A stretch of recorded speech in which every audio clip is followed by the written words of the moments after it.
Let's talk about the entrepreneur. Now, entrepreneurship and the study of entrepreneurship dates back to the 17th century and 18th century Europe or France.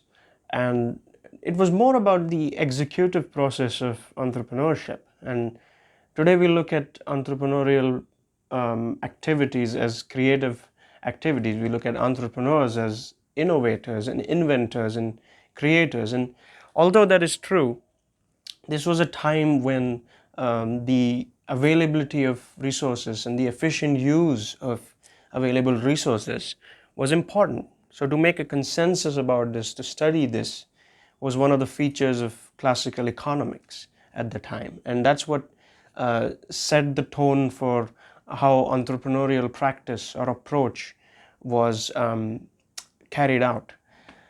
But in order to talk about the definitive entrepreneur, we'll have to go back to our history a little bit and talk about the creative process. Now, where does innovation and creativity come from? All archaeologists point to man's stone tools history as one of the first indicators of how our creative process developed or evolved.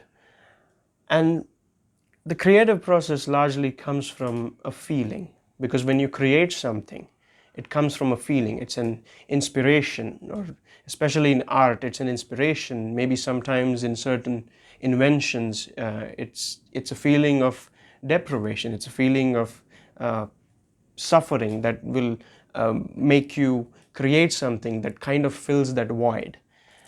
And such is the case with the stone tools, because the feeling that made the man discover or use stone tools, especially the older one tools, which were kind of just stones, just sharp stones made by nature that were used as tools.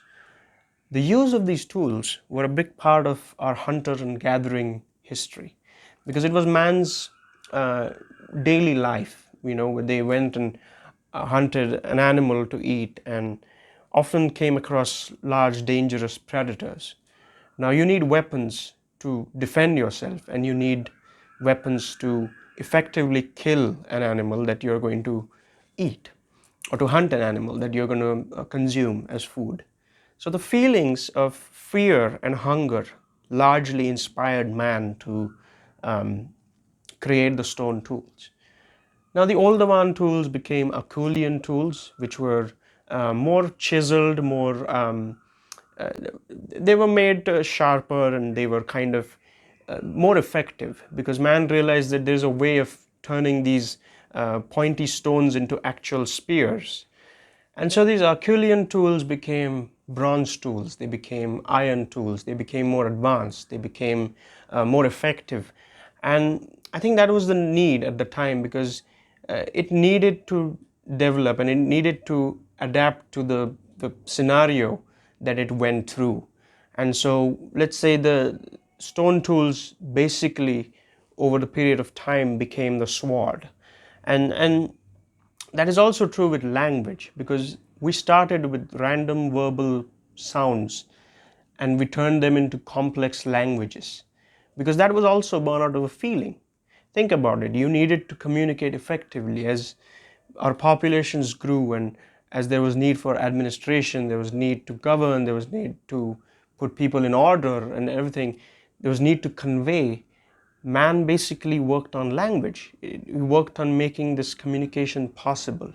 He worked on making this language thing very effective.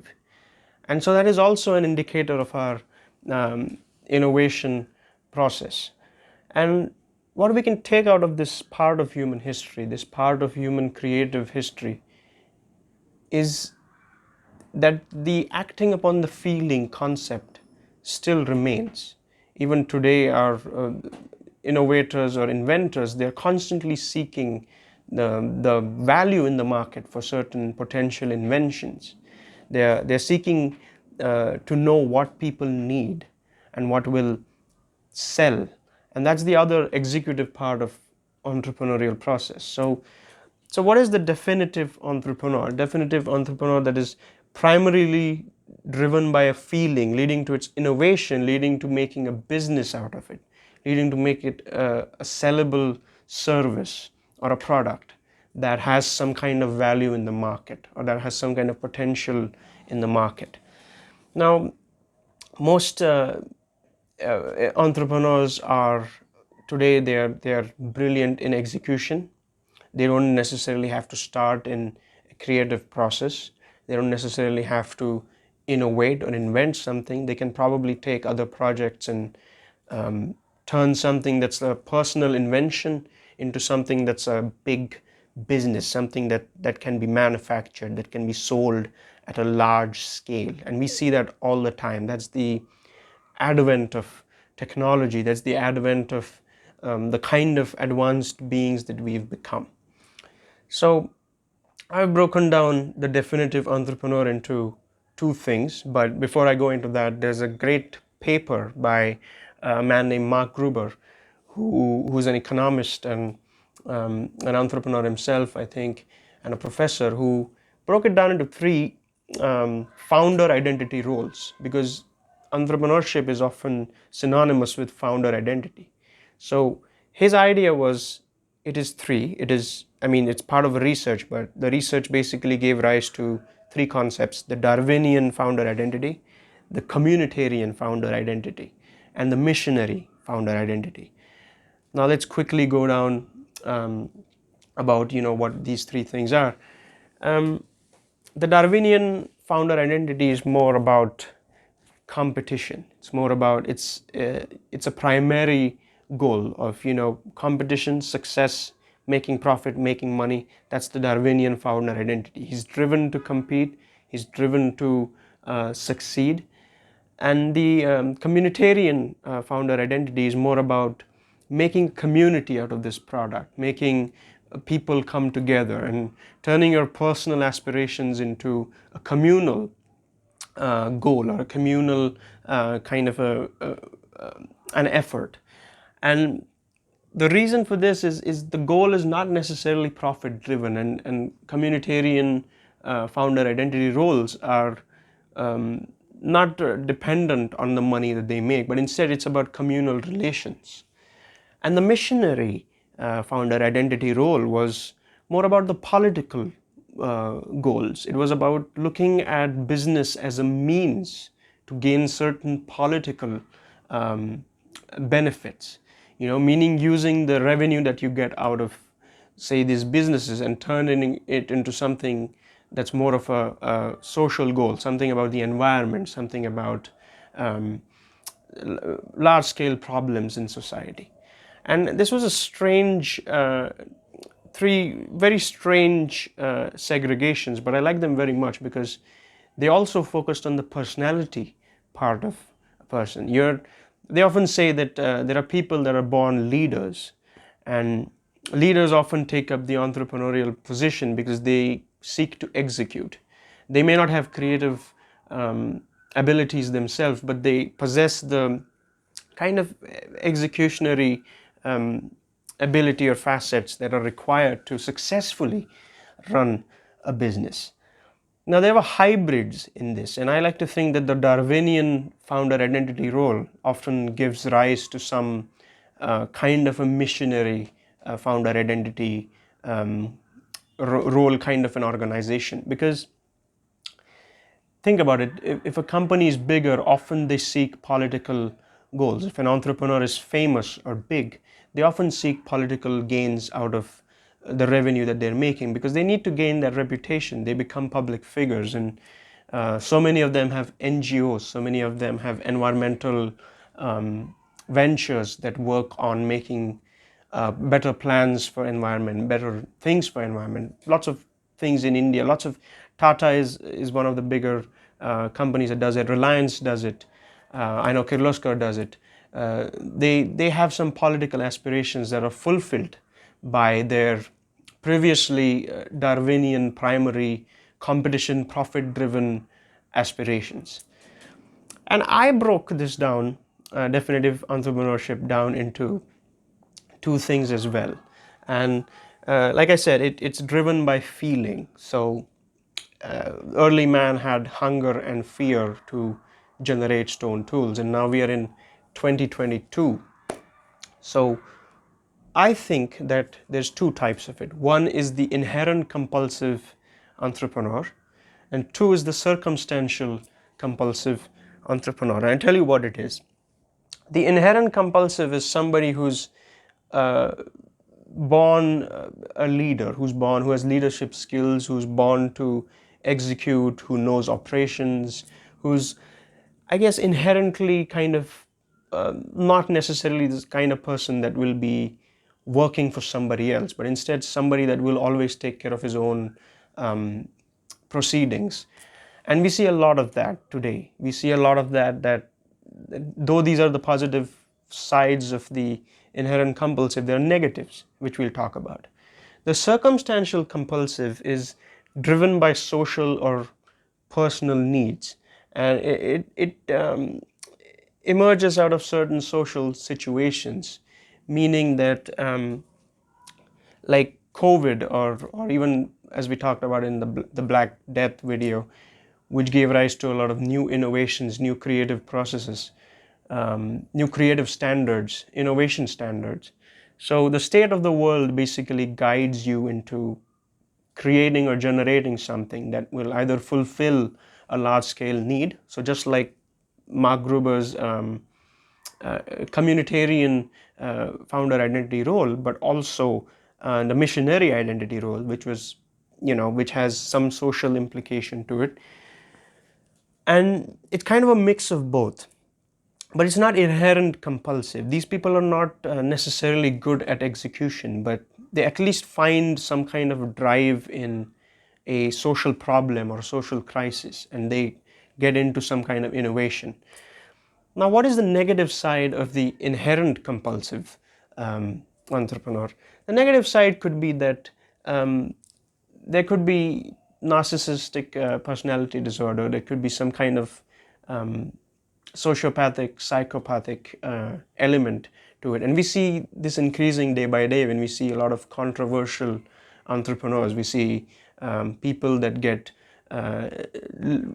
bankrupt or legally thrown into some kind of trouble because of their confidence, because of scamming people, because of frauds, Theranos and the Fire Festival, and there's a lot of them recently, but that is kind of inherent compulsive because they refuse to work for other people. So they have to be a part of their own organization. They have to be in control, and that somehow leads to some kind of loss because they can't take failure, and they keep telling themselves about it's kind of like a pride issue.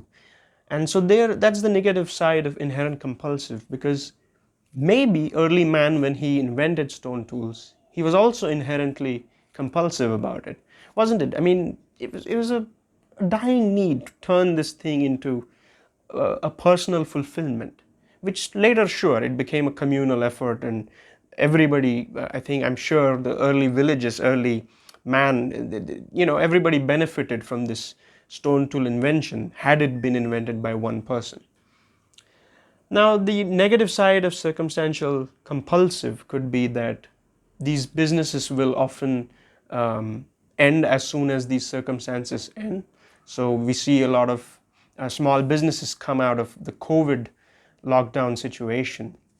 A lot of people, they were locked down at homes. Pandemic made them stay at home. They were not allowed to go out and explore, so they started small businesses. Resources were not coming in. There were borders were blocked, and so people started making their own cosmetics, their own soaps, their own food products, and they started selling them in the community. So that's why it was circumstance driven, which kind of turned into a communal effort. And lockdown saw a lot of small businesses pop up that some of them still exist, but some of them have stopped as soon as the circumstances changed. So many people were let go from their jobs during the lockdown. A lot of businesses shut down. And so there were things that were done in order to kind of fix that or make the situation better. And so many young people came with innovations and inventions, and that was, circumstance driven. So that's why I call this the circumstantial compulsive entrepreneur, somebody who's driven to do it because the circumstances guide him into doing that. Now, what is the implication of talking about this? Why do we segregate this thing? There is a personality aspect to this, obviously, because personality guides what you do. You're either a leader or you're a follower. That's what they tell us. That's what they've been telling us for centuries. But an invention like Skype, for example, is a great invention. I mean, it took the video conferencing thing, and it turned into something that normal, common people could need. They could have at their fingertips. But the innovation of Skype basically banked on the innovations that were internet, that were computer, that was, so it kind of like the entrepreneurial process is an attempt to constantly reinvent. And that was the Joseph Schumpeterian theory of entrepreneurship, which was that an entrepreneur causes a de-equilibrium dynamic in the way things are going. He constantly reinvents, but it's a creative destruction. He destroys what has previously been set as a standard. So this is something that you see as a trendsetter. It's a trend-setting game. Kerzner had a very different view of it, because he thought of, firstly, he thought of entrepreneur as somebody who can't necessarily be one person. It can be two people working together. And in this case, it's always that one person takes care of the execution process, the other person takes on the creative process. But the Schumpeterian view is so much more applicable in this modern world, because we constantly create and we destroy. And so this is how I'm going to conclude this video, because I always conclude these videos as a sort of a critique of the modern generation, critique of social media, critique of our impatient beings that we have become as a result of technology, as a result of short-term fulfillments, satisfactions that last a very, very small time, small, cheap thrills, as you call them. And so I'm going to end with that, because the Schumpeterian view is probably most applicable today, and that is because we've lost our patience. We see short-term trends that make certain businesses big, and then as soon as those trends are over, the business is gone. You don't hear from it. We see people getting into business with grit and passion, but soon enough lose their determination. And that's the result of this. This modern generation is driven by doing multiple things at the same time in a constant rush. And the moment they don't get that satisfaction, they walk away. Because this technology and this social media gives you that momentary satisfaction, and that like, and that comment, and that, approval or validation. And that kind of creeps into this entrepreneurial process. Now, whether you're an inherent compulsive entrepreneur, whether you're a circumstantial compulsive entrepreneur, your personality is what guides you into becoming something of your own, into innovation, into turning that feeling into a successful action. And by success, I don't mean that you're going to be rich or you're going to be somebody who's going to change the world. But by success, I mean that it basically, faithfully, fully justifies that feeling and fulfills whatever void or whatever inspiration that has been created by this feeling. And that's the definitive entrepreneur. So thank you. That was it. That was the video. Thank you for watching the entire video. I kind of turn these videos into, I look at it as audiovisual books rather than a vlog or a video essay or something. And I think that format works for me because I read a lot, and for me that the chronology of a book or the canon of a book is what inspires me. So please like, share, subscribe, comment what you would like to hear me talk about, and I'll see you soon.